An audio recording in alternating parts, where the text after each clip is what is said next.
Menteri Energi dan Sumber Daya Mineral Bali Lahadalia membuka peluang revisi harga batu bara untuk kebutuhan dalam negeri.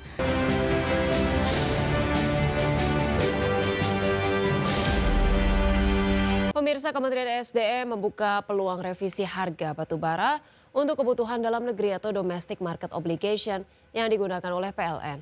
Wacana tersebut muncul seiring meningkatnya biaya operasional pengembangan batu bara yang saat ini mencapai sekitar 8 hingga 12%, sehingga dinilai semakin membebani pelaku usaha tambang. Menteri Energi dan Sumber Daya Mineral Bali Lahadalia membuka peluang revisi harga batu bara untuk kebutuhan dalam negeri atau domestic market obligation yang digunakan oleh pembangkit listrik PLN. Wacana tersebut muncul sering meningkatnya biaya operasional penambangan batu bara yang saat ini mencapai sekitar 8 hingga 12%, sehingga dinilai semakin membebani pelaku usaha tambang. Balil menyebut bahwa pemerintah perlu menjaga keseimbangan antara kepentingan PLN sebagai pembeli dan perusahaan tambang sebagai pemasok. Dia menegaskan bahwa pengusaha tidak seharusnya dipaksa menjual batu bara dengan harga yang terlalu rendah hingga berpotensi menimbulkan kerugian. Saat ini Kementerian SDM masih menghitung berbagai dampak yang mungkin timbul jika harga batu bara DMO direvisi. Perhitungan tersebut dilakukan untuk memastikan kebijakan yang diambil tidak merugikan PLN, namun tetap memberikan ruang usaha yang sehat bagi perusahaan tambang. Nah, ini yang kita lagi cari solusinya. Tapi secara yang lainnya nggak ada masalah, bro. Pak, masih akan ada pemadaman Pak? Insya Allah nggak ya. Harga masalahnya Harga DM kan 70 loh. akan ada masalahnya untuk pemahaman kemarin Bapak waktu di DPR ada sebut itu. Oh iya, untuk medium ini kan SR-nya sudah dari 8 sampai 12%. Kos produksinya kan udah tinggi. Jadi kita juga harus membijaksanai agar teman-teman pengusaha juga jangan juga dibeli dengan harga yang sangat murah. Kalau beli harganya rugi, nggak mungkin juga. Karena pengusaha juga kan harus jaga agar mereka tidak rugi. Lagi kita menghitung plus minus agar PLN-nya juga tidak dirugikan dan pengusahanya juga tidak dirugikan. Balil menambahkan bahwa pihaknya telah membentuk tim khusus untuk mengawal pengadaan pasokan batu bara bagi PLN. Tim yang melibatkan PLN, Inspektorat Jenderal Kementerian SDM, Direktorat Jenderal Mineral dan Batu Bara, serta Badan Pengawasan Keuangan dan Pembangunan yang dibentuk guna mengatasi kendala pasokan batu bara kalori sedang. Selain itu, tim akan memastikan distribusi berjalan lancar, transparan, dan tepat sasaran hingga ke pembangkit listrik. Dari Jakarta, Raharjo Patmo, IDX Channel. Pemirsa, CEO Danantara Rosan Roslani mengungkapkan Presiden Prabowo Subianto meminta Bank Himbara agar tidak hanya berorientasi pada keuntungan, namun juga mampu memberikan manfaat nyata bagi masyarakat dan mendukung pertumbuhan ekonomi nasional. Menurut Rosan, keberadaan 5 Bank Himbara memiliki bobot yang sangat besar dalam perekonomian nasional dan diharapkan mampu menjadi pendorong pertumbuhan ekonomi sekaligus mendukung pelaksanaan berbagai program pemerintah. Meski didorong untuk memperluas pembiayaan, Rosan mengungkapkan Presiden tetap mengingatkan agar seluruh kegiatan bisnis perbankan dijalankan secara profesional dengan mengedepankan prinsip kehati-hatian demi menjaga stabilitas sistem keuangan. Tadi arahan dari Bapak Presiden kepada seluruh perbankan dan juga Dewan Komisaris dan pimpinan bahwa kita mesti melihat bahwa Indonesia ini secara keseluruhan itu sangat optimis dan sangat baik ke depannya. Nah, oleh sebab itu perbankan juga semata-mata tidak hanya mengejar dari segi laba, tetapi juga harus dirasakan kehadirannya ke masyarakat, ke rakyat dalam bentuk pemberian persamaan kesempatan dari segala lapisan dari UMKM, komersial. Pemirsa, PT Timah Tbk atau TINS mengalokasikan belanja modal atau CAPEX sekitar 450 miliar rupiah pada 2026 untuk mendukung pengembangan usaha dan penguatan operasional. Investasi ini menunjukkan komitmen perseroan dalam menjaga keberlanjutan bisnis di tengah meningkatnya kebutuhan timah global untuk industri elektronik, energi terbarukan, dan pusat data modern.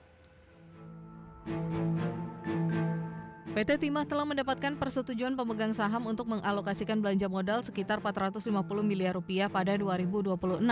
Dana tersebut akan digunakan untuk mendukung penguatan bisnis inti perseroan, terutama pada kegiatan produksi dan pengembangan cadangan timah. Langkah ini menjadi bagian dari strategi jangka panjang untuk menjaga keberlanjutan operasi pertambangan. Salah satu fokus utama investasi adalah peningkatan aktivitas eksplorasi untuk menemukan sumber daya baru. Perseroan akan memperkuat eksplorasi aluvial dalam cadangan dan primer seiring menipisnya cadangan aluvial yang selama ini menjadi sumber produksi utama. Keberhasilan menambah cadangan akan menjadi faktor penting bagi kelangsungan bisnis perseroan di masa depan. Permintaan timah global terus meningkat seiring pertumbuhan industri elektronik, panel surya, kendaraan listrik, dan infrastruktur digital. Logam ini menjadi material penting untuk proses penyelenggaraan komponen elektronik dan berbagai aplikasi teknologi modern.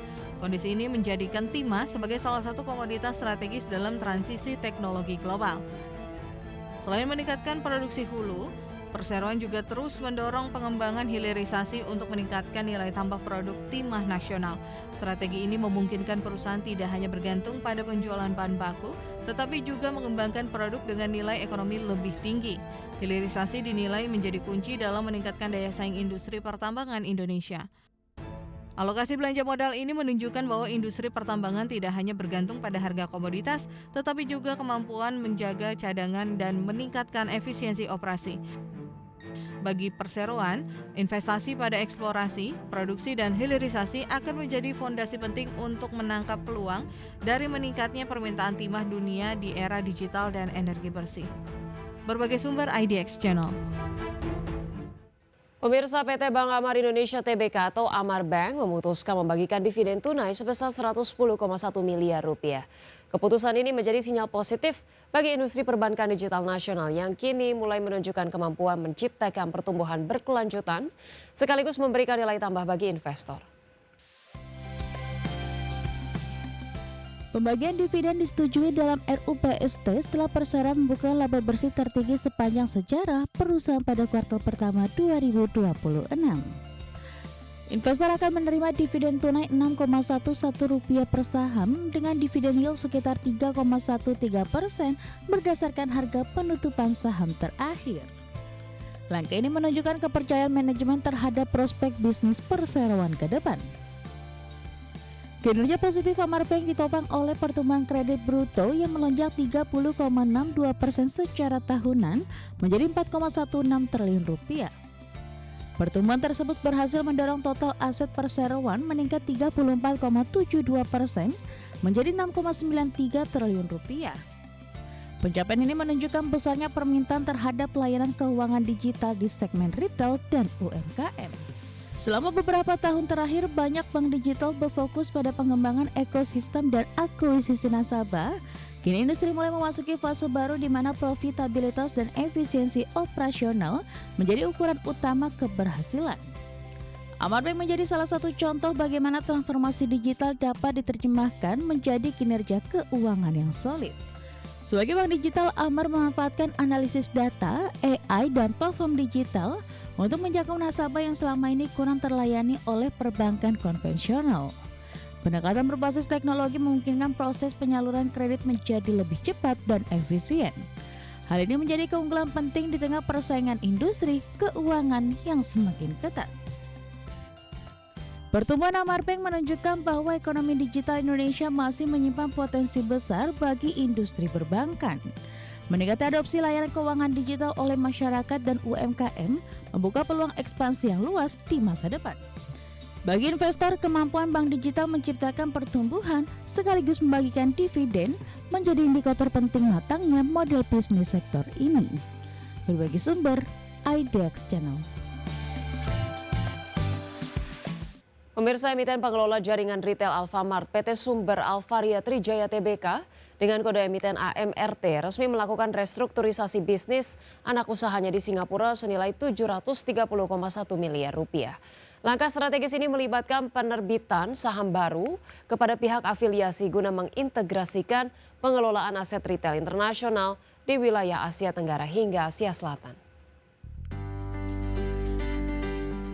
Emiten pengelola jaringan retail Alfamart PT Sumber Alvaria Trijaya Tbk atau emiten dengan kode saham AMRT resmi melakukan restrukturisasi bisnis anak usahanya di Singapura senilai 730,1 miliar rupiah.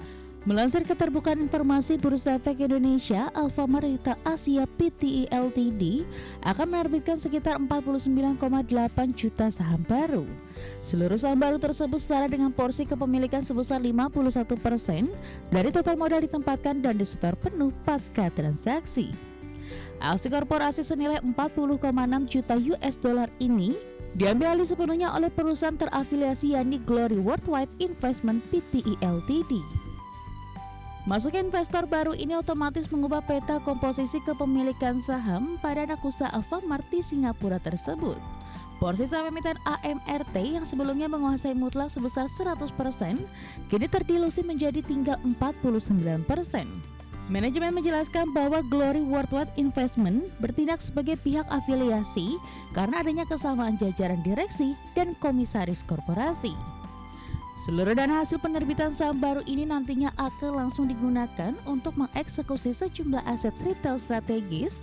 Alfamart Retail Asia dijadwalkan membeli 10% saham entitas retail di Filipina serta 70% saham di Bangladesh. Rangkaian integrasi usaha satu pintu ini diharapkan dapat mendongkrak fleksibilitas serta efektivitas pengawasan operasional internasional ke depan. Berbagai sumber, IDX Channel.